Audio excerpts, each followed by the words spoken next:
ان الحمد للہ نحمده ونستعینه ونستغفره ونعوذ باللہ من شرور انفسنا ومن سیئات اعمالنا من يهده الله فلا مضل له ومن يضلل فلا هادي له واشهد ان لا اله الا الله وحده لا شريك له واشهد ان محمدا عبده ورسوله اما بعد فان خير الحديث كتاب الله وخير الهدي هدي محمد صلى الله عليه واله وسلم وشر الامور محدثاتها وكل محدثة بدعة وكل بدعة ضلالة وكل ضلالة في النار.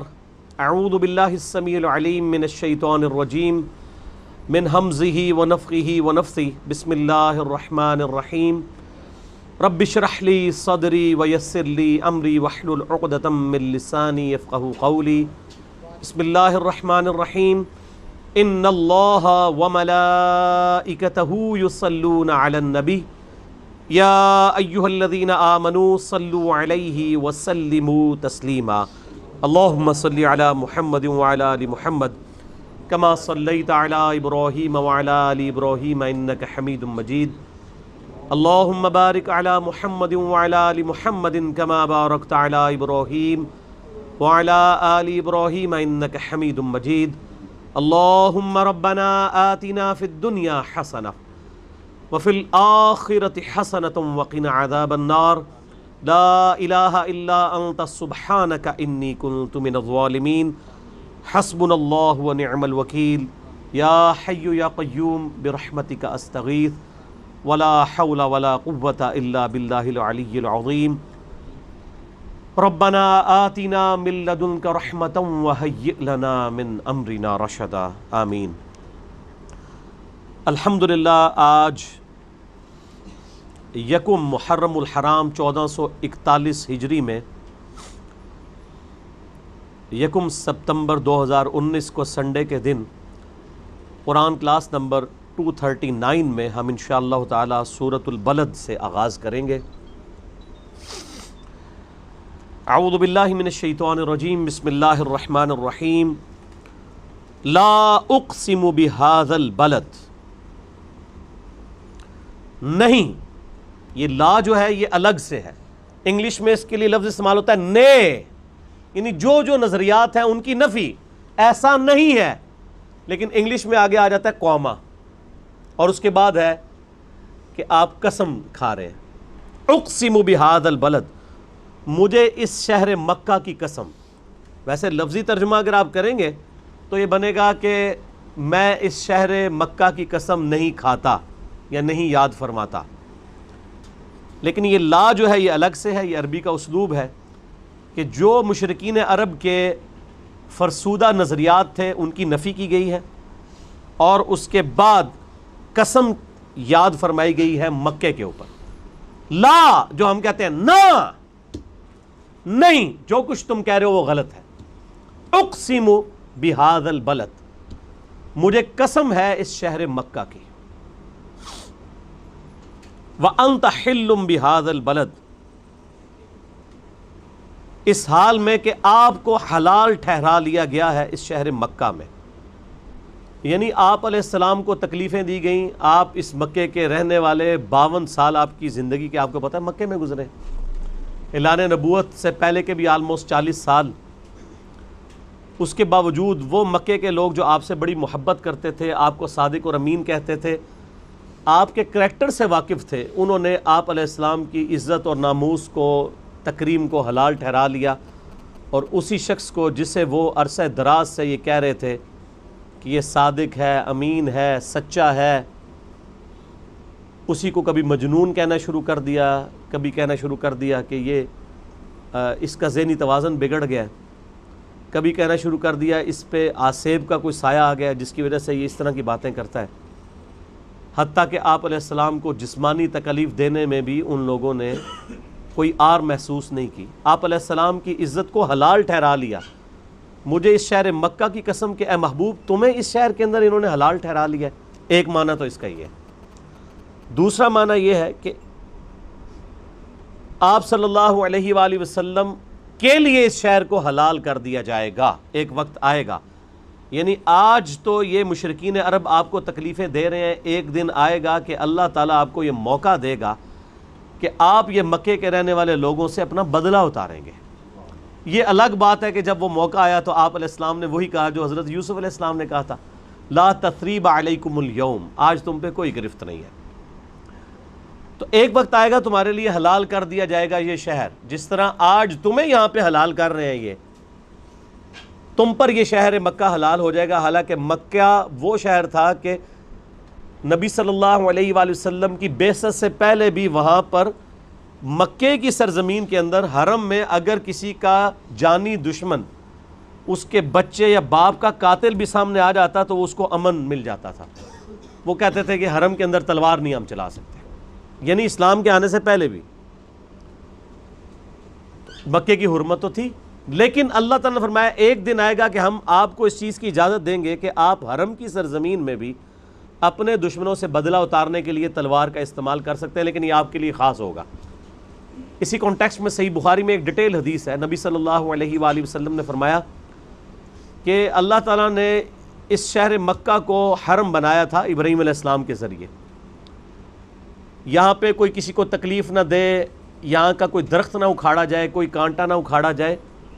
اور اگر کوئی شخص تم سے کہے کہ مدینے کو یعنی یہ مکے کو اللہ کے محبوب صلی اللہ علیہ وآلہ وسلم کے لیے حلال ٹھہرایا گیا فتح مکہ کے موقع پر، تو اس کی اس دلیل کو نہ لینا، کیونکہ یہ میرے لیے خاص تھا اور وہ بھی تھوڑی سی ساتھ کے لیے.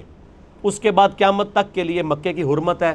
مکے کے اندر کوئی قتل و غارت نہیں کر سکتا، مکے کے اندر آپ کسی کو سزا نہیں دے سکتے، درخت نہیں اکھاڑ سکتے، گھاس نہیں اکھاڑ سکتے. اور بخاری و مسلم میں حدیث ہے، اے اللہ ابراہیم علیہ السلام نے مکے کو حرم بنایا تھا اور میں مدینے کو حرم بناتا ہوں.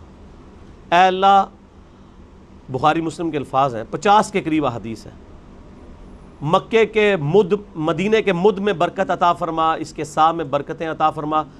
اے اللہ مدینے کی محبت مکے سے بھی زیادہ ہمارے دل میں کر دے. تو یہ مکہ اور مدینہ دونوں حرمین ہیں. اس لیے آپ جب حج اور عمرے کے لیے جاتے ہیں تو آپ دیکھتے ہیں کہ مکے میں مختلف سڑکوں سے جب آپ چوراہوں سے گزر رہے ہوتے ہیں تو وہ جو سائن بورڈ لگے ہوتے ہیں نا ٹریفک پولیس کی جانب سے، اس میں جو ایرو لگا ہوتا ہے لکھا ہوتا ہے الی الحرم، یعنی یہ راستہ حرم کی طرف جاتا ہے. اور سیم یہی چیز مدینہ شریف میں بھی ہے، مختلف سڑکوں پر چوراہوں پر لکھا ہوتا ہے الی الحرم، یہ راستہ حرم کی طرف جاتا ہے، کیونکہ مدینہ بھی حرم ہے اور مکہ بھی حرم ہے. اسی لیے ہم حرمین کہتے ہیں، یعنی دو حرم والی جگہ. یہ تو اب سعودی عرب تو اس کا نام سعودی حکومت نے خود سے رکھ دیا، مجھے شدید اختلاف ہے، یہ حرمین ہی اسے کہنا چاہیے. ویسے وہاں کے جو حکمران ہیں وہ اپنے آپ کو خادم حرمین شریفین کہتے ہیں، اور وہ بھی شافات سے شروع ہے. شافات سے پہلے تو وہ جلالت الملک اور پتہ نہیں کیا کیا لفظ استعمال کرتے تھے. یہ شریف النفس ایک ان میں ایک بادشاہ گزرا شافات، جس نے یعنی مسجد نبوی اور حرم شریف کی توسیع بھی کی. تو پہلی دفعہ اس نے اپنا یہ نام اڈاپٹ کیا کہ میں بادشاہ نہیں ہوں بلکہ ہم خادم ہیں، خادم حرمین شریفین. اتنا سٹیپ تو انہوں نے طے کیا. تو اگلا سٹیپ یہ بھی ہونا چاہیے کہ سعودی عرب کا نام بھی چینج کر کے اس کا نام رکھیں حرمین شریفین، حجاز مقدس، یہ الفاظ استعمال ہونے چاہیے. کسی خاندان کے ساتھ اسے منسوب نہ کیا جائے. پھر اس پر تر رہا یہ کہ وہاں پہ جب ان لوگوں نے مسجد نبوی کی توسیع کی اور مسجد حرام کی، کئی دروازوں کے نام اپنے بادشاہوں کے دروازوں کے یعنی ان کے ناموں کے اوپر ان دروازوں کے نام رکھ دیے. شاہ عبدالعزیز، شاہ فہد، ایون یہ بھی جو بڑی ایکسٹینشن ہوئی ابھی شاہ عبداللہ کے دور میں، اس پورے کے پورا وہ جو سلسلہ تھا وہ شاہ عبداللہ نام رکھ دیا اس دروازے کا، اور پوری کی پوری وہ ساری ڈیٹیلز آپ کو پتہ ہی ہیں، نیٹ پہ بھی آپ دیکھ سکتے ہیں. حالانکہ یہ نام رکھے جانے چاہیے تھے اہل بیت کے ناموں کے اوپر، صحابہ کرام کے ناموں پر، عشرہ مبشرہ کے ناموں کے اوپر، جن لوگوں کی کنٹریبیوشنز کی وجہ سے آج ان صحابہ کرام علیہم رضوان کی قربانیوں کی وجہ سے، اہل بیت کی قربانیوں کی وجہ سے ہم آج سرزمین ہند کے اندر یعنی انڈیا، پاکستان، بنگلہ دیش میں مسلمان بیٹھے ہیں. یہ ان لوگوں کی محنتیں. تو اللہ تعالیٰ ماتا ہے کہ مجھے قسم اس شہر مکہ کی حالانکہ آپ کو اس میں حلال ٹھہرا لیا گیا ہے، اور آپ صلی اللہ علیہ وآلہ وسلم کے لیے بھی ایک دن آئے گا کہ آپ کے لیے بھی شہر مکہ حلال کر دیا جائے گا۔ یہ میں ان کو پکڑائیں جی مصحف، یہ مصحف آپ لوگوں کے ہاتھ میں اس لیے پکڑایا جاتا ہے کہ تاکہ آپ لوگ سوئیں نہ، ورنہ یہاں پہ تو سکینت نازل ہو رہی ہے تو آپ کو نیند تو آئے گی، تو اسی لیے ان کو مصحف پکڑائیں جی۔ کوئی جو ہے وہ یعنی 30 بار خان بننے کی کوشش نہ کرے، ہر چیز کی حکمت ہوتی ہے۔ جو میں بار بار کہتا ہوں مصحف آپ کے ہاتھ میں ہوگا تو شیطان بھاگے گا۔ کافی قرآن پاک پیچھے پڑے ہیں، جس کے پاس نہیں ہے وہ کھول کے سامنے رکھے، ٹھیک ہے؟ قرآن پاک آپ کے سامنے ہونا چاہیے تاکہ آپ کی کنسنٹریشن لوز نہ ہو۔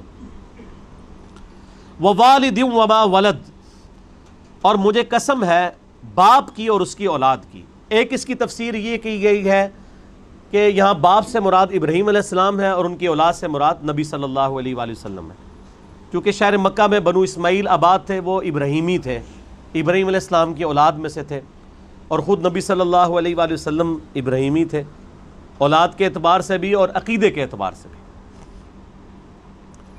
اور ایک اس کا معنی اگر جنرلائز کیا جائے تو وہ جنرل معنی یہ بنے گا اس کا کہ باپ اور اس کی اولاد کی قسم، یعنی باپ کو اللہ تعالیٰ نے ایک مشقت میں ڈالا ہے نا، اولاد کی پرورش اس کے ذمہ ہے اور اس کی وجہ سے اس کی اہمیت بھی ہے۔ لقد خلقنا الانسان فی کبد، بے شک ہم نے انسان کو بڑی مشقت میں پیدا کیا ہے۔ سورہ انشقاق کے اندر بھی اس طرح کی آیات آئی تھی، میں نے ڈیٹیل گفتگو کی تھی کہ ہر شخص مشقت میں پیدا کیا گیا ہے، پیدائش سے لے کے مرتے دم تک انسان مشقت میں، خصوصاً جب وہ جوانی کی عمر میں قدم رکھتا ہے تو مشقت میں اضافہ ہو جاتا ہے، اور وقت کے ساتھ ساتھ انسان پہ برا وقت ہی آتا ہے، اچھا وقت نہیں آتا۔ انسان کی مصروفیات بڑھ جاتی ہیں، انسان کی تگ و دو بڑھ جاتی ہے، اولاد کی تربیت کا معاملہ، ان کے رزق کا بندوبست کرنا، ظاہر ہے اللہ نے اسباب کے ساتھ چیزوں کو جوڑا ہوا ہے، تو پوری زندگی انسان مشقت کاٹتا رہتا ہے۔ لیکن کامیاب ہیں وہ لوگ جن کی یہ مشقت اللہ کے لیے ہوتی ہے، چاہے وہ اپنے بیوی بچوں کے لیے بھی کر رہے ہیں، لیکن خدا ٹاپ پرائرٹی رہے، اللہ کو ترجیح اول مانے۔ جیسے ہی اللہ کے حوالے سے ترجیح ہٹ گئی تو آپ کی بڑی سی بڑی نیکی بھی زیرو سے ملٹیپلائی ہو جائے گی۔ ایک شخص رزق حلال کما رہا ہے، اس کے لیے نیکی ہے، لیکن اگر اس کی وجہ سے وہ نمازیں چھوڑ رہا ہے، روزے چھوڑ رہا ہے، اللہ کے احکامات کو پامال کر رہا ہے، تو یہ اس کی نیکی پھر کس کام کی ہے؟ وہ تو پھر کئی اور لوگ بھی کر رہے ہیں۔ کیا دنیا میں لاکھوں غیر مسلم ایسے نہیں ہیں جو حلال کما رہے ہیں؟ بڑے بڑے اپ رائٹ قسم کے لوگ ہیں، اس طرح کے آپ کو مسلمانوں میں دکھانے مشکل ہو جاتے ہیں، لیکن جب تک خدا کے ساتھ کمٹمنٹ نہیں ہوگی آپ کی نیکیوں کا آپ کو فائدہ نہیں ہوگا۔ تو انسان کو مشقت میں اللہ نے پیدا کیا، ماں کو بھی مشقت اٹھانی پڑتی ہے، باپ کو بھی اٹھانی پڑتی ہے، اور انسان جب یعنی بچپن میں تو اس کی بڑی بادشاہ والی زندگی ہوتی ہے، جو جوانی میں قدم رکھتا ہے اس کی مشقت کا دور شروع ہو جاتا ہے، حتیٰ کہ انسان اس زندگی سے فارغ ہو جاتا ہے۔ اتنی تکلیفیں اٹھانے کے بعد ابھی آخرت کی تکلیفیں باقی ہیں۔ اگر کسی نے دنیا میں اللہ کی مرضی کی زندگی گزاری تو اس کی یہ مشقت عارضی ہے، ہمیشہ کی کامیابیاں اس کا مقدر ہیں، اور اگر کسی نے دنیا اپنی مرضی کی گزاری تو یہاں پہ کتنی عیاشی کر لے گا، وہ الٹیمیٹلی مر کے ہمیشہ کی زندگی میں اللہ تعالیٰ کے حضور اسے ناکامی کا سامنا کرنا پڑے گا، اور ہمیشہ کی مشقتیں، ذلت اور عذاب اس کا مقدر ہونے والی ہیں، وَلِعَوْذُ بِاللَّهِ تعالی۔ تو انسان کی کوشش ہوتی ہے، اب وہ کوشش اگر پازیٹیو ہے رزلٹ پازیٹیو نکلے گا، نیگیٹو ہے تو نیگیٹو نکلے گا۔ اسی کا ذکر اب آگے آ رہا ہے، أَيَحْسَبُ أَن لَّن يَقْدِرَ عَلَيْهِ أَحَدٌ، کیا انسان یہ گمان کرتا ہے کہ اس پر کسی کا بس نہیں چلے گا؟ یعنی وہ اگر دنیا اپنی مرضی کی گزار ہے تو یہ سمجھ رہا ہے آخرت بھی اپنی مرضی کی گزارے گا، نہ، ایسا نہیں ہوگا۔ یقول اہلکت مالا لبدا، بڑے فخر سے کہتا ہے کہ میں نے تو بڑا مال خرچ کیا ہے۔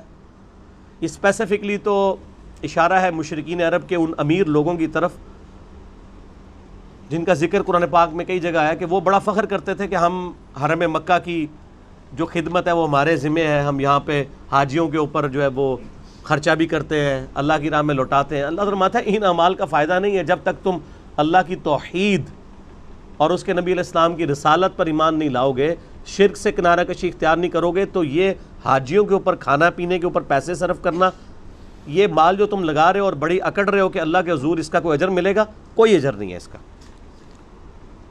اَيَحْسَبُ أَن لَّمْ يَرَهُ أَحَدٌ، کیا وہ خیال کرتا ہے کہ اسے کسی نے نہیں دیکھا؟ اس کو نہیں پتا یہ تم لوگ کس لیے کر رہے ہو، وہ کرتے تھے صرف اپنی عمارت کو جتانے کے لیے، ریاکاری کے لیے، لوگوں پہ اپنی جو دولت ہے اس کا روب ڈالنے کے لیے۔ جس طرح آج کل بھی آپ دیکھتے ہیں لوگ مساجد کے اندر وضو خانے بنواتے ہیں، ٹوائلٹس بنواتے ہیں، قالین ڈلوا لیتے ہیں، تو باقاعدہ وہ کئی جگہ پہ تو دیکھا گیا نیم پلیٹ لکھوا دیتے ہیں کہ وضو خانہ فلاں کے لیے ہوا ہے، فلاں کے سالے ثواب کے لیے۔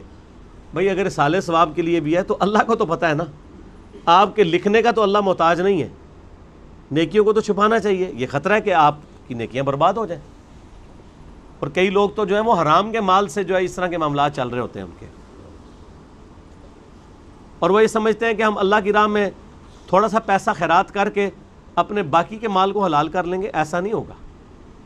اللہ تعالیٰ بہت غیرت مند ہے۔ صحیح مسلم میں حدیث ہے قیامت والے دن ایک سخی کو، ایک شہید کو اور ایک قاری کو بلایا جائے گا۔ اللہ تعالیٰ شہید سے پوچھے گا تجھے میں نے اتنی صحت دی، گیون سرکمسٹانسز تیرے لیے فیوریبل کیے، تو نے اس کے بدلے میں میرے لیے کیا کیا؟ وہ کہے گا یا اللہ میں نے جان دے دی، اور کیا کرتا؟ سب سے بڑی قربانی یہی ہو سکتی۔ اللہ فرمائے گا تو نے جان اس لیے دی تاکہ لوگ تجھے کہیں بڑا بہادر ہے، تو تجھے دنیا میں لوگوں نے بڑی تعریف کی تیری، تجھے دنیا میں اجر مل چکا ہے اس ریاکاری کا، اوندھا منہ کر کے دوزخ میں ڈال دیا جائے گا۔ وَلِعَوْذُ بِاللَّهِ تَعَالَى اللہم اجرنا من النار، آمین۔ سخی سے اللہ پوچھے گا تجھے اتنا مال دیا تھا تو نے میرے لیے کیا کیا ہے؟ کہ کہا یا اللہ میں نے اتنا صدقہ اور خیرات کیا تیرے علم میں، حتیٰ کہ میں نے مسجدوں میں نیم پلیٹ بھی اپنے نام کی لگوائی ہے، تجھے نظر نہیں آتی وہ پلیٹیں؟ یہ میں کہہ رہا ہوں اس کی ایکسپلینیشن میں۔ اللہ فرمائے گا تو نے اس لیے سب کچھ کیا تاکہ لوگ کہیں بڑا سخی ہے، تو دنیا میں تیری بڑی تعریف ہوئی ہے۔ آج بھی آپ دیکھ لیں، میں نام لیے بغیر کہتا ہوں، لاکھوں کے دسترخوان روزانہ کے چلا رہے ہیں حرام کے مال کے اوپر، اور لوگ ان کی بڑی تعریف بھی کرتے ہیں، دیکھیں جی چلے جو کچھ بھی ہے غریبوں کو کھلا بھی تو رہا ہے نا۔ یہ کرائٹیریا دنیا میں ٹھیک ہے، یہ فرزانہ ڈاکو والا معاملہ جو ہے نا، وہ کہ بھی ایک ڈاکو وہ امیروں سے لوٹ کے غریبوں کی مدد کرتا تھا، یہ فلموں میں اچھا ہے، اللہ تعالیٰ کے لیے نہیں ہے۔ اللہ تو ایک کسی بھی کرٹیکل ریزن کی وجہ سے زیرو سے ملٹیپلائی کر دیتا ہے سب کچھ، بے پرواہ ہے نا۔ سر آپ اپنی داڑھی پگڑی نمازوں سے اور بڑے بڑے دسترخوانوں سے عوام کو دھوکہ دے سکتے ہیں، اللہ کو نہیں۔ صحیح مسلم میں حدیث ہے اللہ تعالیٰ تمہارے شکلوں اور تمہارے مال کو نہیں دیکھتا، دلوں اور اعمال کو دیکھتا ہے۔ شکل بھی نہیں دیکھنی اور مال بھی نہیں دیکھنا۔ آپ لوگ کیا دیکھ رہے ہوتے ہیں؟ بڑا نورانی چہرہ ہے، اللہ کا کتنا کرم ہے اس پہ، کتنی دولت ہے، اور اللہ کا فرما رہا ہے دل اور اعمال۔ حتیٰ کہ صحیح بخاری میں آتا ہے، اور اس کا ذکر اشارتاً سورہ توبہ میں بھی آیا ہے، جب نبی علیہ السلام نے اپیل کی نا غزوہ تبوک کے موقع پر، رومن امپائر سے لڑنا تھا، سب سے بڑی سپر پاور، تو چندے کی اپیل کی، تو ایک صحابی نے پوری رات ایک یہودی کی یعنی مزدوری کرنے کے بعد اس کو ایک مٹھی جو ہے نا وہ کھجوریں ملی معاوضے کے طور پہ۔ بارٹر سسٹم تھا نا، ضروری نہیں کرنسی ملتی تھی، کھجوریں مل جاتی تھیں، جو کے دانے مل جاتے تھے، گندم مل جاتی تھی، اور وہ ایک مٹھی کھجور لا کر نبی علیہ السلام کے پاس پیش کرتا ہے کہ میری طرف سے یہ جہاد کے لیے قبول کرائیں۔ وہاں پہ منافقین ہوتے ہیں جو اوپر سے مسلمان ہیں، وہ آپس میں ایک دوسرے سے ٹھٹا مذاق کرتے ہیں کہ یہ دیکھو ایک مٹھی کھجور سے کیا فرق پڑنا ہے، ٹھیک ہے۔ اور نبی علیہ السلام اتنے خوش ہوتے ہیں کہ آپ علیہ السلام ان کھجوروں کو وہ جو جتنا مال ہے اس کے اوپر یوں بکھیرتے ہیں اور فرماتے ہیں یہ سب پہ بھاری ہے، پیچھے اخلاص ہے نا۔ اسی لیے دیکھیں نیکیاں قیامت والے دن گنی نہیں جانی، تولی جانی ہے۔ مکے کے اندر رہنے والا شخص جو روزانہ 5 وقت نماز حرم میں پڑھتا ہے، ہزاروں لاکھوں نمازوں کا ثواب کماتا ہے، عین ممکن ہے کہ اس کی لاکھوں نمازیں، ایک وہ شخص جو سڑک کے کنارے مزدوری کرتا ہے وہ مسجد تک بھی جانے میں اس کو تردد ہے، اور وہیں پہ وہ اپنا کپڑا ڈال کے جون جولائی کی تپتی دوپہر کے اندر سڑک کے کنارے کسی درخت کی چھاؤں میں صرف فرض ہی ادا کر لیتا ہے، اس کی ایک نماز ظہر ہو سکتا ہے اس کی ہزاروں نماز ظہر جو حرم میں ہے اس سے بڑھ کر ہو، کیونکہ اللہ نے نیکیاں تولنی ہے، گننی نہیں ہے۔ اگر کسی کے پاس 5 نوٹ 10 روپے کے ہوں اور ایک نوٹ 5000 روپے کا ہو تو ورتھ کس کی زیادہ ہے؟ 5000 کی۔ اگرچہ نوٹ وہ ایک ہے لیکن اس کی ویلیو زیادہ ہے۔ اسی طریقے سے اگرچہ حرم میں نیکیاں زیادہ ہیں لیکن ان کی ویلیو ورتھ، اسی کو وہ کہا جاتا ہے نا کہ اللہ تعالیٰ کوالٹی دیکھتا ہے، کوانٹٹی نہیں دیکھتا، کوالٹی اس کی زیادہ ہے۔ اس کو جو اللہ نے حالات و واقعات دیے تھے اس میں بیسٹ وہی پرفارم کر سکتا تھا۔ تو قیامت والے دن نیکیاں تولی جائیں گی، گنی نہیں جائیں گی۔ اور پھر اس میں آتا ہے کہ تیسرا قاری بلایا جائے گا، عالم، قرآن کا حافظ، صحیح مسلم کے الفاظ ہیں۔ ہاں بھائی قرآن کا علم دیا تھا، کیا کیا؟ کہے گا یا اللہ میں نے تو اتنے لوگوں کو تقریریں کی، اتنے واعظ کیے، اتنے درس قرآن دیے، یہ کرتا رہا۔ اللہ نے فرمایا وہ اس لیے کرتا رہا کہ لوگ تیری بڑی تعریف کریں کہ تو بڑا علامہ ہے۔ تو دنیا میں تیری تعریف ہوئی ہے، اتنے بڑے بڑے اشتہار تیرے نام کے نہیں چھپتے تھے جس کے آگے پیچھے اتنی لمبی لمبی دمیں لگی ہوئی ہوتی تھی، تو تجھے دنیا میں اجر مل چکا ہے، اس کو بھی اوندھا منہ کر کے دوزخ میں۔ تو ریاکاری کے ساتھ اعمال ایکسیپٹیبل نہیں ہے۔ اَيَحْسَبُ أَن لَّمْ يَرَهُ أَحَدٌ، کیا اس نے یہ خیال کیا کہ اسے کوئی دیکھ نہیں رہا؟ أَلَمْ نَجْعَل لَّهُ عَيْنَيْنِ، کیا ہم نے ان کے لیے 2 آنکھیں نہیں بنائیں؟ اب یہ اللہ تعالیٰ انسانوں کو مخاطب کر رہا ہے کہ جو میں نے تمہیں نعمتیں دی ہیں ان پر غور و تفکر کرو، اور پھر اس کا تقاضا کیا ہے وہ بھی آگے بیان ہوگا۔ ہم سب جتنے 100+ یہاں لوگ بیٹھے ہیں یا ہزاروں لوگ جو ویڈیو میں دیکھیں گے، کہ پوری دنیا کے انسان اپنے آپ کو سامنے رکھیں، اللہ تعالیٰ آپ سے مخاطب ہے۔ أَلَمْ نَجْعَل لَّهُ عَيْنَيْنِ، کیا میں نے تم لوگوں کو آنکھیں نہیں دیں؟ وَلِسَانًا وَشَفَتَيْنِ، اور ایک زبان اور 2 ہونٹ نہیں دیے؟ اس کے اندر قیامت مضمر ہے میرے بھائی، یہ زبان اور ہونٹ نہ ہو تو بچہ بڑا ہی نہیں ہو سکتا۔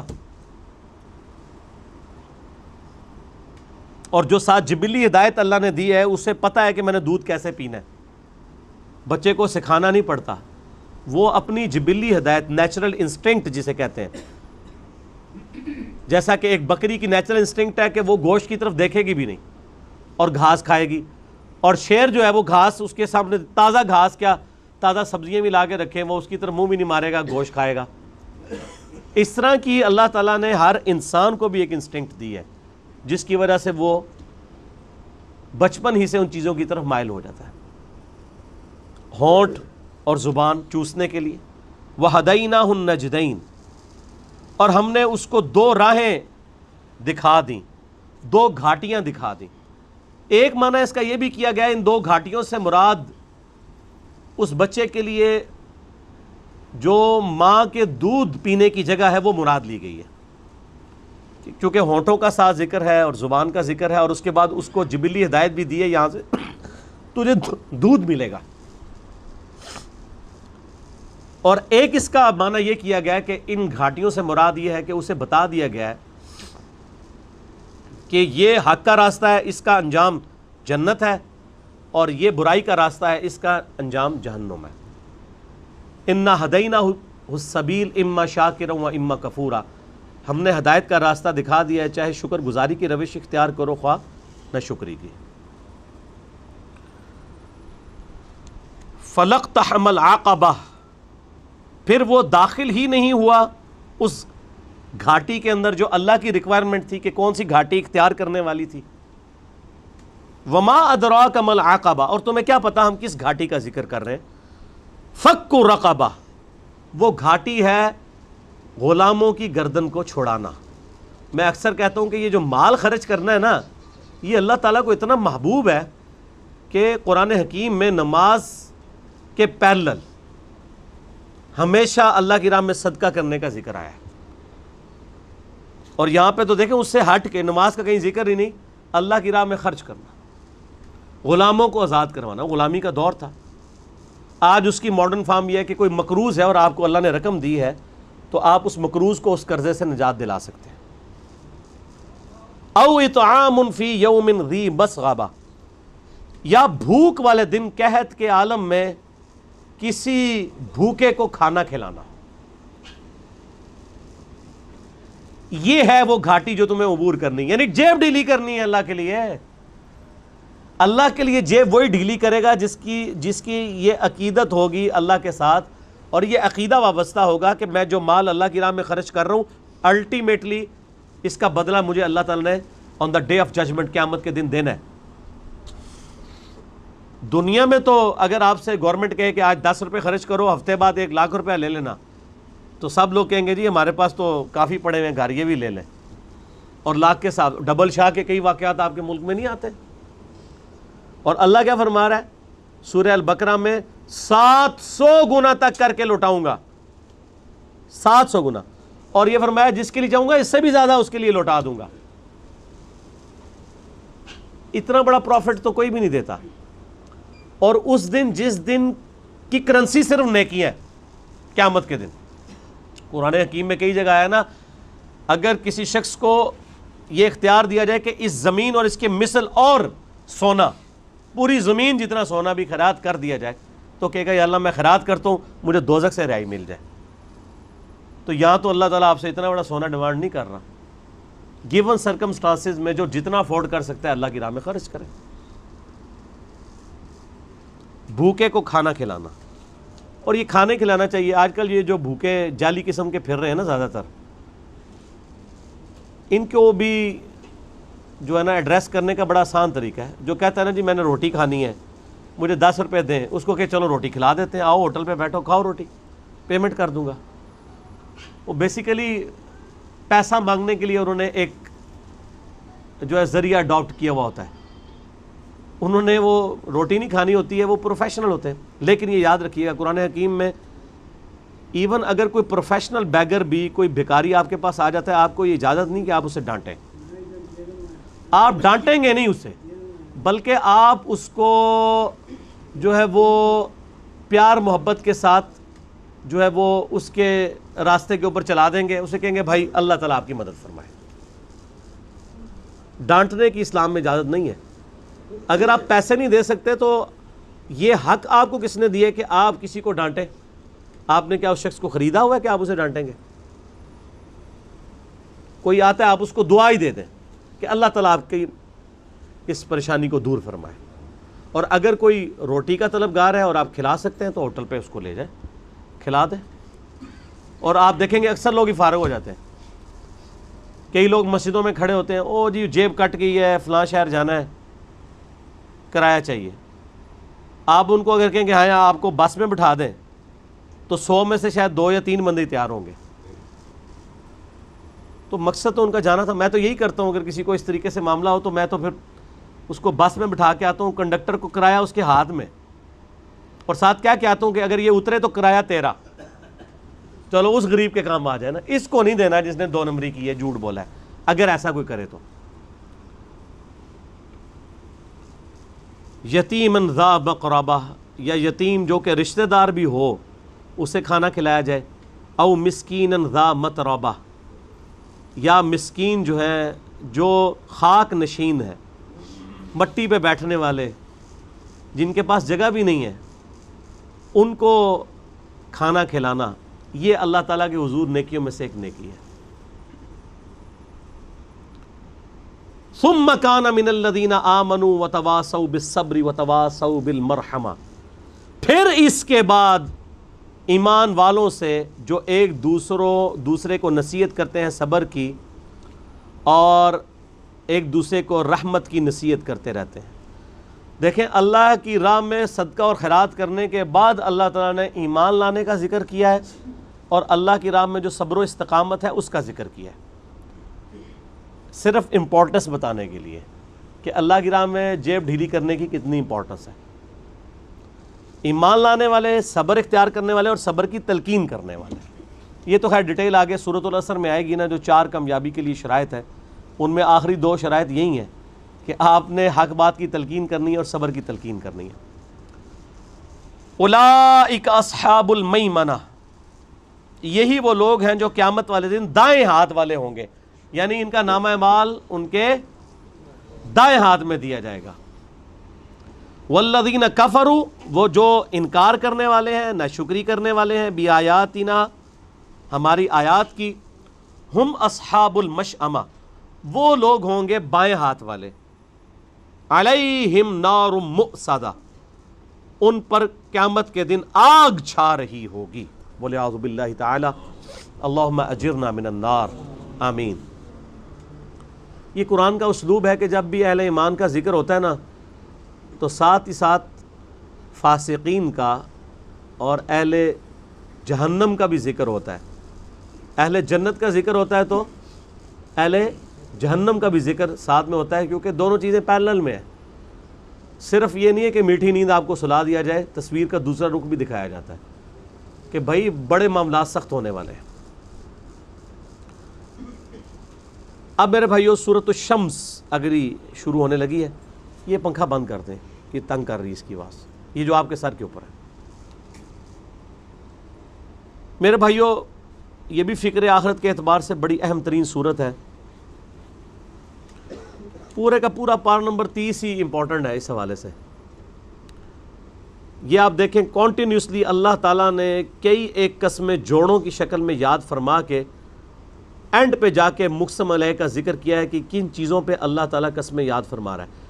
اللہ تعالیٰ کا ویسے ہی بات کر دینا بہت امپورٹنس رکھتا ہے، لیکن جب کوئی قسم یاد فرما رہا ہے تو اس بات میں مزید وزن پیدا کیا جا رہا ہے۔ والشمس وضحاها، قسم ہے سورج کی اور اس کی روشنی کی، والقمر اذا تلاہا، اور قسم ہے چاند کی جب کہ وہ سورج کے پیچھے آتا ہے۔ تلاہا فالو کرنے کو بھی کہتے ہیں، اسی لیے قرآن حکیم کے لیے تلاوت کا لفظ استعمال ہوتا ہے۔ کہتے ہیں نا قرآن کی تلاوت، تو تلاوت کا مطلب یہ ہے قرآن کو فالو کرنا۔ تلاوت کا لفظی معنی ہے ٹو فالو، پیچھے چلنا۔ تو وہ ہم قرات کو اور تلاوت کو یہ سمجھ رہے ہوتے ہیں جو زبانی پڑھ رہی ہیں، قرآن کو آپ فالو کر رہے ہیں۔ جو لوگ کہتے ہیں ہم قرآن کی اتنی تلاوت کرتے ہیں، ان کو کہ تلاوت کا مطلب بتائیں کیا ہے۔ تو وہ لوگ جو پوری پوری زندگی سینکڑوں قرآن مکمل کر چکے ہوں گے، انہوں نے ترجمے سے ایک دفعہ بھی نہیں پڑھا ہوگا، اور وہ کہہ رہے ہیں ہم قرآن کی تلاوت کرتے ہیں، ان کو آپ تلاوت نہیں کر رہے ہو، بس آپ صرف دیکھ کے پڑھ رہے ہو۔ تلاوت کا جو لفظ ہے نا وہ ہے ٹو فالو کرنا۔ تو یہاں پر اللہ طرف ہمارا ہے سورج کی قسم، جب وہ روشن ہو جائے یعنی طلوع ہوتا ہے، اور جب وہ سورج غروب ہوتا ہے تو چاند اس کو فالو کرتا ہے۔ فالو کیسے کرتا ہے کہ پہلے سورج طلوع ہوا تھا، سورج غروب ہوا، جیسے ہی سورج غروب ہوا تو چاند پیچھے سے آ جاتا ہے، اس کی روشنی، وہ اس کو فالو کر رہا ہوتا ہے۔ ہماری تلاوت جو فالو کرنی ہے وہ یہی ہے کہ وہ بعض لوگ جو ہے نا قرآن پاک پڑھتے ہوئے نا انگلی یوں لے کے چل رہے ہوتے ہیں کہیں دوسری لائن میں نہ سلپ ہو جائے، تو انگلی کے ذریعے وہ ضرور فالو کر رہے ہوتے ہیں کہ ٹیکسٹ کو فالو کر رہے ہوتے ہیں۔ اس کو بھی ویسے آپ کہہ سکتے ہیں کسی معنی میں تلاوت ٹو فالو دا ٹیکسٹ، لیکن ٹیکسٹ کو فالو کرنے کا یہ مطلب ہے کہ اس میں جو لکھا ہے اس پہ عمل کرنا ہے۔ اس کی مثال آپ یہ سمجھیں، اگر روڈ کے اوپر یہ لکھا ہو کیپ لیفٹ، اور آپ اس سائن بورڈ کو پڑھ کے منہ سے کہتے رہیں کیپ لیفٹ، اور آپ کا اسٹیئرنگ رائٹ پہ جا رہا ہو، تو آپ لا کہتے رہیں کہ میں نے پڑھا ہے، وہ کہ جناب یہ پڑھنے کے لیے نہیں تھا، اس پہ عمل کرنے کے لیے تھا۔ پڑھنے کا تو آپ کو فائدہ تب تھا کہ جب آپ اس پہ عمل بھی کرتے، کہ چلیں اگر آپ کیپ لیفٹ کہہ رہے تھے تو اپنے آپ کو حاضر رکھتے ہوئے لیفٹ پہ رکھتے بھی۔ آپ جا رہے ہیں دوسری سائڈ کے اوپر اور پڑھ رہے ہیں کیپ لیفٹ۔ قرآن کے ساتھ بھی یہ ہو رہا ہے، قرآن کی تلاوت کر رہے ہوتے ہیں، قرآن حکیم میں آیت آتی ہے لعنت اللہ علی الکاذبین، خود اپنے اوپر لعنت بھیج رہے ہوتے ہیں کیونکہ خود جھوٹ بول رہے ہوتے ہیں۔ قرآن جب یہ کہہ رہا ہے جھوٹوں پہ اللہ کی لعنت، اور جو تلاوت کرنے والا خود جھوٹا ہے، تو وہ کس پہ لعنت بھیج رہا ہے؟ اپنے آپ کے اوپر۔ تو اگر اس کو یہ پتا ہوگا کہ اس کا مطلب کیا ہے اور میں نے اس کو فالو کرنا ہے تو میں نے اس سے بچنا ہے۔ اس طرح سورہ حجرات میں اگر کوئی شخص پڑھ رہا ہے کہ جو شخص اپنے بھائی کی غیبت کرتا ہے تو وہ گویا کہ مردہ بھائی کا گوشت کھا رہا ہے، تو یہ اس کو جب ترجمہ پتہ ہوگا تو تبھی وہ اس کام سے بچے گا نا. سورہ نساء پڑھتے ہوئے اگر کسی کے سامنے یہ آیت آئے گی کہ جو لوگ یتیموں کا مال نہ حق کھاتے ہیں وہ دوزخ کی آگ اپنے پیٹ میں بھر رہے ہیں. اب یہ تلاوت کرنے والے کئی لوگ ہیں جنہوں نے اپنے یتیم بھانجوں کا بھتیجوں کا مال دبایا ہوا ہوتا ہے. داڑھی بھی ہوتی ہے, حاجی بھی ہوتے ہیں, نمازی بھی ہوتے ہیں, قرآن کی تلاوتیں بھی کر رہے ہوتے ہیں, حرام خوریاں اسی طریقے سے چل رہی ہوتی ہیں کیونکہ قرآن کو وہ فالو نہیں کر رہے ہوتے, بس صرف قرآن کے ٹیکسٹ کو دیکھ کے پڑھ رہے ہوتے ہیں, تلاوت نہیں کر رہے. آندہ کو کہنا تلاوت کی ہے, اس کو بتاؤ تلاوت کا معنی کیا ہے. تلاوت کہتے ہیں پیچھے چلنے کو, اور یہ قرآن میں ہے والقمر اذا تلاہا, اور چاند جب کہ وہ سورج کے پیچھے آتا ہے, یعنی سورج غروب ہوتا ہے اس کے بعد اگلا نمبر چاند کا لگ جاتا ہے. والنہار اذا جلاہا, اور قسم ہے دن کی جب وہ آفتاب کو روشن کر دیتی ہے. ویسے تو سورج کی وجہ سے روشن ہوتا ہے دن, لیکن چونکہ آپ کو پتہ ہے قرآن پاک لٹریچر کی بک ہے تو لٹریچر میں اس طرح کی باتیں کی جاتی ہیں. ایون میں نے آپ کو کئی بار بتایا کہ سورج تو غروب ہوتا ہی نہیں ہے, لیکن آپ سن سیٹ یا سن رائز لکھیں تو آپ کو گوگل میں بھی سن سیٹ اور سن رائز کا ٹائمنگ ملے گی ود رسپیکٹ ٹو زمین. تو ریلیٹیولی گفتگو کی جاتی ہے لٹریچر کی زبان. واللیل اذا یغشاہا, اور اس کی وجہ یہی تھی کہ اگلی آیت میں اللہ تعالیٰ نے جو مثال بیان کی ہے نا اس کے ساتھ اس کو میچ کرنے کے لیے, اور رات کی جب وہ اسے چھپا لیتی ہے, یعنی رات جو ہے وہ آ کے سورج کو چھپا لیتی ہے, یعنی رات کا آنا سورج کا غروب ہونا ہے اور دن کا نکلنا سورج کا نکلنا جو ہے وہ دن کا آنا ہے. والسماء وما بناہا, اور آسمان کی اور اس آسمان کو بنانے والے کی قسم. والارض وما طحاہا, اور زمین کی قسم اور اس کو بچھونا بنانے والے کی قسم, یعنی اس کو رہنے کے قابل بنایا, ورنہ ہر سیکنڈ میں 2 زلزلے آتے ہیں زمین پہ. اللہ تعالیٰ نے ان کا ایمپلیٹیوڈ لمیٹڈ رکھا ہے, ادروائز یہاں زمین پہ آپ سٹیبل نہیں رہ سکتے. وَنَفْسٍ وَمَا سَوَّاهَا, اور قسم ہے انسانی نفس کی اور اس کو درست کرنے والے کی, یعنی اللہ کی. فَأَلْهَمَهَا فُجُورَهَا وَتَقْوَاهَا, پھر اللہ نے اس کے یعنی نفس میں برائی اور نافرمانی دونوں کی تمیز ڈال دی ہے. وہ اس کو اس کی انسٹنکٹ میں الہام کر دیا, اسے پتہ ہے یہ اچھا ہے یہ برا ہے. یہ 8 آیات کے اندر اللہ تعالیٰ نے مختلف قسموں کو جوڑوں کی شکل میں یاد فرمایا, اس سے میسج یہ دیا ہے کہ جس طرح یہ سارے جوڑے ہیں نا, سورج کے ساتھ چاند کا جوڑا ہے, سورج دن کے وقت چاند رات کے وقت, دن اور رات کا جوڑا ہے, آسمان اور زمین کا جوڑا ہے, اور انسانی نفس کے اندر اچھائی کا مادہ اور برائی کا مادہ, یہ بھی جوڑے کی فارم میں. تو الٹیمیٹلی یہ جو دنیا کی زندگی تم گزار رہے ہو اس کا بھی کوئی جوڑا ہے, اور دنیا کا جوڑا کیا ہے؟ آخرت. ربنا آتنا فی الدنیا حسنہ وفی الآخرۃ حسنۃ وقنا عذاب النار. آمین. ان 8 آیات کے بعد وہ یونیورسل ٹروتھ آ رہا ہے, قد افلح من زکاہا, بے شک کامیاب وہ ہوا جس نے اپنے نفس کو پاک کر لیا, تزکیہ کر لیا. وقد خاب من دساہا,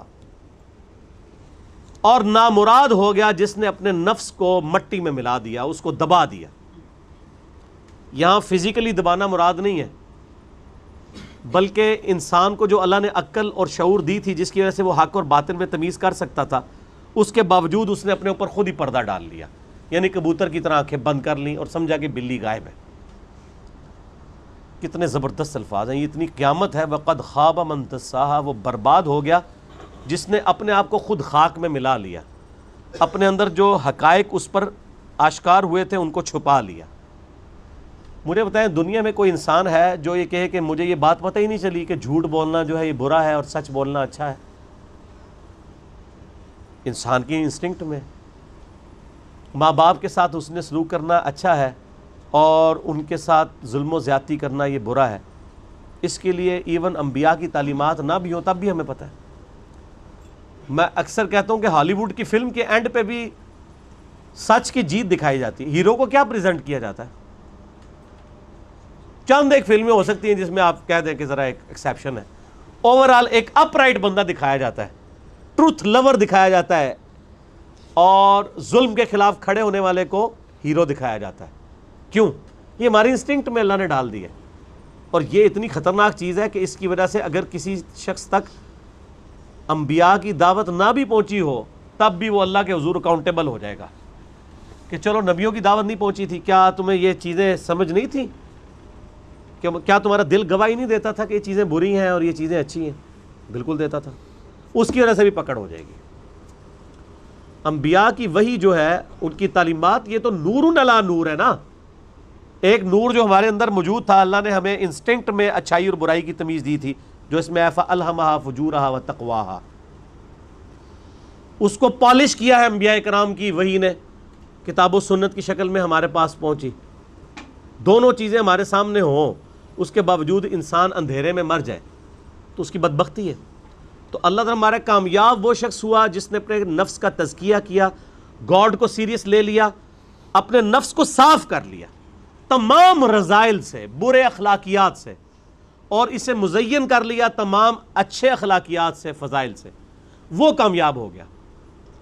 اور برباد ہو گیا وہ شخص، نامراد ہو گیا وہ شخص جس نے اپنے نفس کو خاک میں ملا دیا. یعنی یہ نفس کے اندر جو سچائی تھی اس کو دبا کے رکھا. کئی لوگ ہیں دبا کے رکھتے ہیں، وہ اپنے ضمیر کے مجرم ہوتے ہیں. اور اس کی آپ نے نمائندہ مثالیں دیکھنی ہے تو ہمارے پولیٹیکل لیڈرز کو دیکھ لیں، ان کے ماننے والوں کو، کہ وہ ٹی وی ٹاک شوز میں آ کے کس طرح جھوٹی باتوں کا دفاع کر رہے ہوتے ہیں.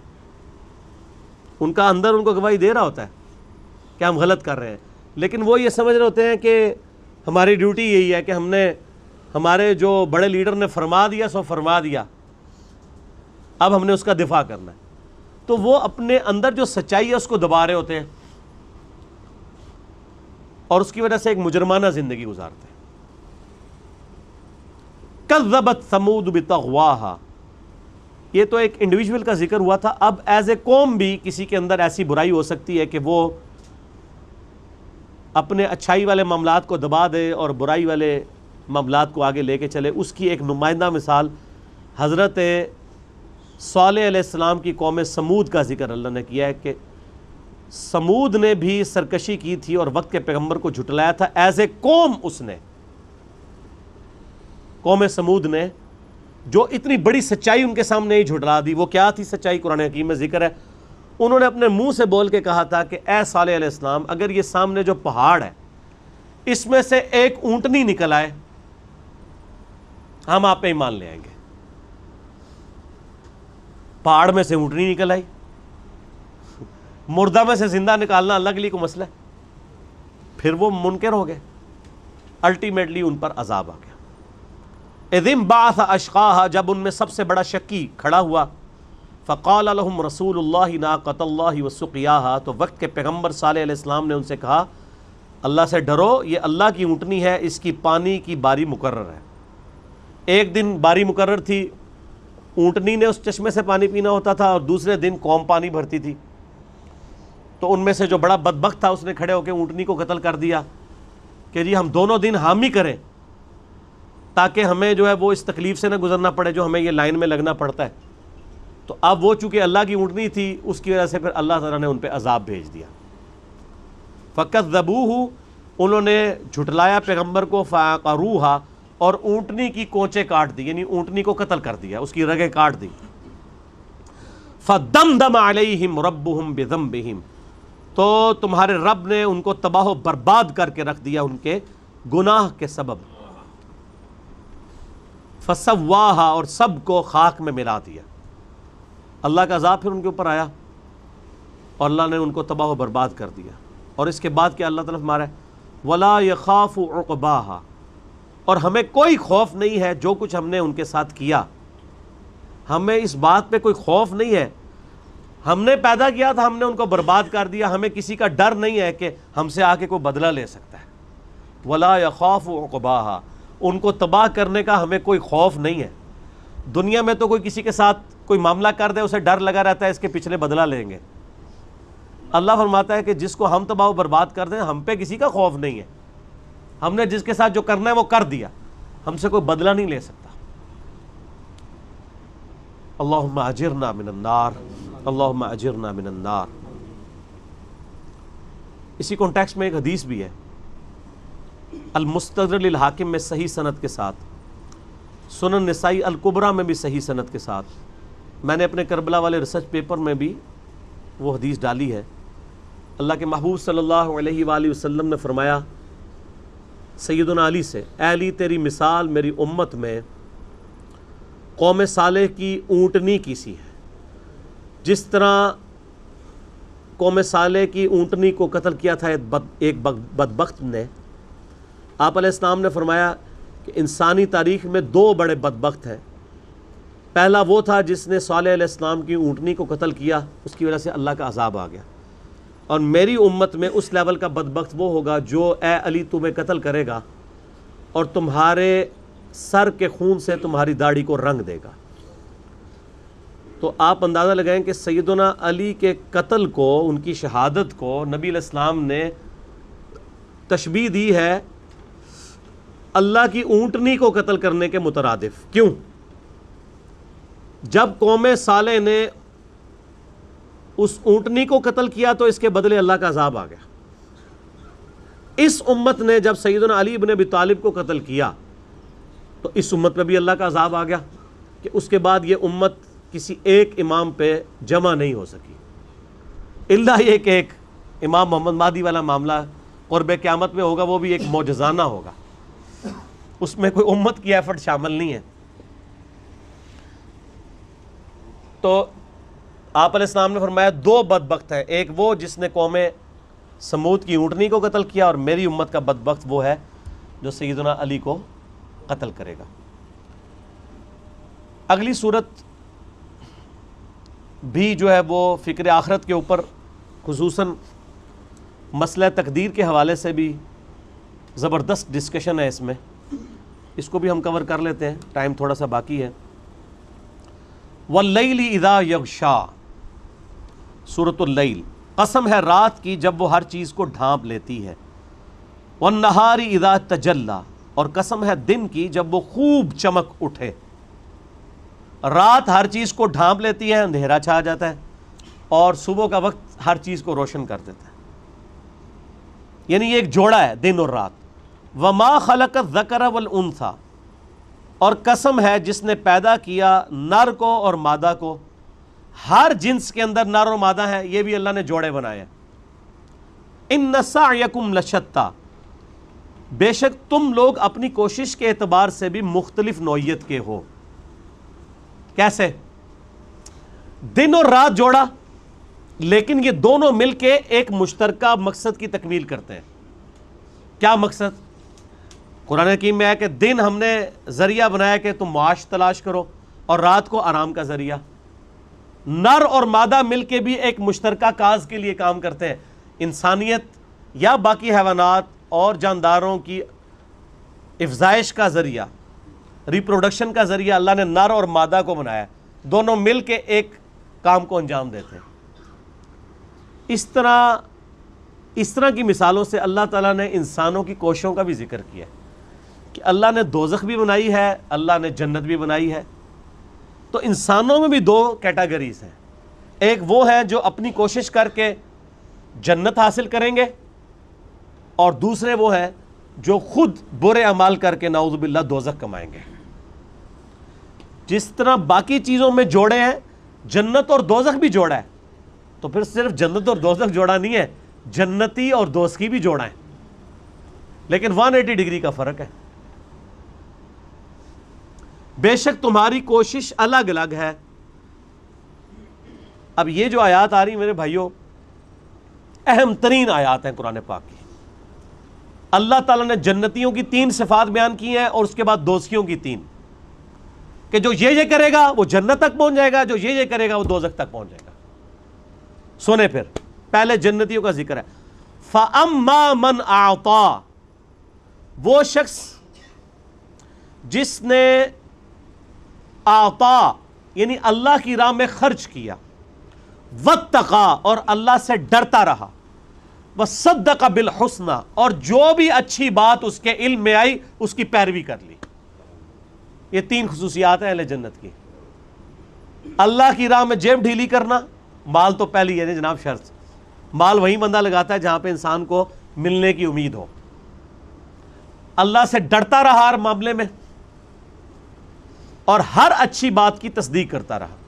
فَسَنُيَسِّرُهُ لِلْيُسْرَى، تو ہم اس کی آنے والی زندگی آسان راستے پہ کر دیں گے، یعنی جنت میں۔ اللہم اجعلنا منہم، اللہ تعالی ہمیں ان میں شامل فرمائے، آمین۔ وَأَمَّا مَنْ بَخِلَ، اور وہ شخص جس نے بخل کیا، کنجوسی کی، وَاسْتَغْنَى، اور بے پرواہ رہا۔ وہاں کیا تھا؟ ہر معاملے میں ڈرتا رہا، یار اس بات میں کہیں اللہ ناراض نہ ہو جائے، کہیں یہ حرام ہی نہ ہو، کہیں یہ غلط ہی نہ ہو۔ اور دوسرا کیا ہے؟ بے پرواہ، اور تکی جائے گی جی۔ اللہ نے کیسا لفظ استعمال کیا؟ بے پرواہ، کیجول لیتا رہا ہر چیز کو۔ وَكَذَّبَ بِالْحُسْنَى، اور جب کبھی بھی اس کو اچھی بات پہنچی اس نے اس کو جھٹلا دیا۔ فَسَنُيَسِّرُهُ لِلْعُسْرَى، تو ان قریب پھر ہم اس کے لیے ایک مشکل راہ کا تعین کر دیں گے، یعنی جہنم کا۔ اللہم اجرنا من النار، آمین۔ یہ سیم آیات نبی علیہ السلام نے تلاوت کی تھی، بخاری اور مسلم میں حدیث ہے۔ مولا علی رضی اللہ تعالیٰ عنہ علیہ السلام کہتے ہیں کہ ہم ایک جنازے کو دفنانے کے لیے گئے نبی علیہ السلام کے ساتھ، حدیث بخاری میں بھی ہے، مسلم میں بھی ہے، مشکات کی پہلی جلد میں آپ کو تقدیر والے چیپٹر میں یہ حدیث مل جائے گی۔ تو ابھی دفنانے میں تھوڑا ٹائم تھا، تو ہم نبی صلی اللہ علیہ وآلہ وسلم کے ساتھ بیٹھے تھے، تو آپ صلی اللہ علیہ وآلہ وسلم نے فرمایا کہ تم میں سے جو جنتی ہے نا، وہ اللہ تعالیٰ کے پاس تقدیر میں لکھا ہوا ہے وہ جنت میں ہی جائے گا، اور جو دوزخی ہے وہ بھی اللہ نے اپنی تقدیر میں لکھ لیا ہے وہ دوزخ میں ہی جائے گا۔ اب ظاہر ہے یہ بات سننے کے بعد انسان کے دماغ میں جو سوال آتا ہے وہی سوال سیدنا علی کے دل میں بھی آیا۔ تو سیدنا علی نے کہا یا رسول اللہ صلی اللہ علیہ وسلم، اگر یہی ہے کہ اللہ نے طے کر دیا ہے کہ یہ جنتی ہیں یہ دوزخی ہیں، تو ہم اپنے لکھے ہوئے پر اعتبار نہ کر لیں اور اعمال کرنا چھوڑ نہ دیں۔ تو آپ صلی اللہ علیہ وسلم نے اس سوال کو ویل لیفٹ کر دیا اور ایک اور بات ارشاد فرمائی۔ آپ نے فرمایا کہ تم اعمال کرتے جاؤ، جو شخص جنت کے لیے پیدا ہوا ہے اس کے لیے جنتیوں والے اعمال آسان ہوتے جائیں گے، اور جو شخص دوزخ کے لیے پیدا ہوا ہے اس کے لیے دوزخ والے اعمال آسان ہوتے جائیں گے۔ یعنی دنیا میں انسان کو پتہ چلنا شروع ہو جائے گا کہ میں دوزخ کے لیے پیدا ہوں یا جنت کے لیے، لیکن وہ کر رہا اپنی مرضی سے ہی ہوگا۔ اور نبی علیہ السلام نے جب یہ بات مولا علی کہتے ہیں فرمائی، تو پھر آپ نے قرآن کی یہی والی آیات تلاوت کی۔ تو یہ نبی علیہ السلام کی بھی سنت ہے کہ اپنی بات کے ثبوت میں قرآن و حدیث پیش کرنا۔ آپ کے مولوی نہیں پیش کرتے، لیکن نبی صلی اللہ علیہ وسلم کا یہی طریقہ ہے۔ آپ صلی اللہ علیہ وآلہ وسلم نے یہ بات ارشاد فرما کے کہا فَأَمَّا مَنْ أَعْطَى وَاتَّقَى وَصَدَّقَ بِالْحُسْنَى، یعنی جو آپ نے فرمایا تھا نا کہ اعمال کرتے جاؤ، جو جنتی ہے وہ جنت میں ہی جائے گا، تو فرمایا کون ہوگا؟ وَأَمَّا مَنْ أَعْطَى، جس نے مال اللہ کی راہ میں دیا، اللہ سے ڈرتا رہا اور ہر اچھی بات کی پیروی کرتا رہا، اس کے لیے جنت آسان ہو جائے گی۔ یعنی وہ خود ہی کرتا رہا نا، کان سے پکڑ کے تو نہیں اللہ نے کروایا۔ اگر آپ کہہ رہے ہیں اللہ تعالیٰ کان سے پکڑ کے کسی جنت کے راستے پہ چلاتا ہے یا جہنم کے راستے پر، تو میرا ایک معصومانہ سوال ہے، جو لوگ کہتے ہیں ہم نماز نہیں پڑھتے، اگر گورنمنٹ اناؤنسمنٹ کرے کہ تمہیں فی نماز 1,00,000 روپیہ دیا جائے گا تو کسی کی نماز چھوٹے گی؟ دنیا کے سارے شیاطین مل کے دنیا کے سب سے بڑے بے نمازی کی بھی نماز نہیں چھڑوا سکتے اگر 1,00,000 روپے ایک نماز کے پیچھے مل رہا ہو۔ تو اس کا مطلب آپ اپنی مرضی سے کر رہے ہوتے ہیں۔ تو نبی علیہ السلام نے یہ فرمایا کہ جو اللہ کی راہ میں خرچ کرتا رہا، اللہ سے ڈرتا رہا، ہر اچھی بات کی تصدیق کی، اس کے لیے جنت آسان ہو جائے گی۔ پھر آپ فرمایا وَأَمَّا مَنْ بَخِلَ وَاسْتَغْنَى وَكَذَّبَ بِالْحُسْنَى فَسَنُيَسِّرُهُ لِلْعُسْرَى، اور جو کنجوسی کرتا رہا، ہر بات میں بے پرواہ رہا، اسے کوئی فکر نہیں تھی کہ آخرت میں نے اللہ کو منہ دکھانا ہے، اور ہر اچھی بات اگر پہنچی بھی تو اسے جھٹلا دیا، تو وہ دوزخ کے لیے۔ تو بتانا یہ مقصود تھا کہ جنت اور دوزخ تم خود کماتے ہو۔ اگر کسی نالائق اسٹوڈنٹ کو teacher at the end of the day پیپروں سے ایک دن پہلے بلا کے کہے کہ بچہ تو فیل ہو جائے گا، اور وہ فیل بھی ہو جائے، تو وہ یہ کہے گا کہ چونکہ میرے استاد نے فرمایا تھا اس لیے میں فیل ہو گیا۔ استاد نے تو ایکسپرٹ اوپینین دیا تھا کہ تیرے کرتوت ہی ایسے ہیں، کیے تو نے خود ہے۔ اللہ تعالیٰ نے بھی انسانوں نے جو کرتوت اپنی مرضی سے کرنے تھے یہ تو اللہ کا علم ہے، اور دوسرا اس علم کی ٹینشن ہمیں تب لینے کی ضرورت ہے جب ہمیں اس علم کی کھوج مل جائے۔ کوئی آپ میں سے ڈسکور کر سکتا ہے کہ میرے یا آپ کے بارے میں کیا لکھا ہوا ہے لوح محفوظ میں؟ تو اس لکھے ہوئے کو اللہ کے علم کے ساتھ خاص رہنے دیں۔ ہاں دنیا میں پتہ چل جاتا ہے کہ کون بندہ جنت کے لیے پیدا ہوا اور کون دوزخ کے لیے، وہ اس کے کرتوت بتا رہے ہوتے ہیں، کتنا وہ خدا کو سیریس لے رہا ہے، تو اس کے جنتی اعمال آسان۔ اور اس لیے آپ دیکھیں جو لوگ نیک اعمال پہ چلتے ہیں نا، وہ نیکی کا ہر راستہ اختیار کرنے کی کوشش کرتے ہیں۔ جب انہیں پتہ چلتا ہے اچھا یہ بھی پڑھنا چاہیے، اچھا ادھر یہ کرنا چاہیے، مجھے نہیں پتا تھا، وہ بھی شروع کر دیتے ہیں۔ اور بالکل اس کے برعکس دیکھیں جو لوگ برائی کے راستے پہ ہیں نا، اگر شراب پیتے ہیں تو ان کو آہستہ ہیروئن کے نشے کا بھی پتہ چل جاتا ہے، ان کو آہستہ آہستہ زنا کے بارے میں بھی انٹروڈکشن ہو جاتا ہے، اور وہ ہر برائی میں انوالو ہوتے چلے جاتے ہیں۔ یہ وہی چیز ہے کہ جو تقوی اختیار کرتا ہے، ہر اچھی بات کی تصدیق کرتا ہے، اللہ کی راہ میں خرچ کرتا ہے، اس کے لیے جنت آسان ہو جائے گی۔ اور اس کے اگینسٹ جو کنجوسی کرتا ہے، بے پرواہ رہتا ہے، اپنی مرضی کی زندگی گزارتا ہے، تو ہر جھوٹی بات کو وہ ہر بات کو جھٹلا دے گا۔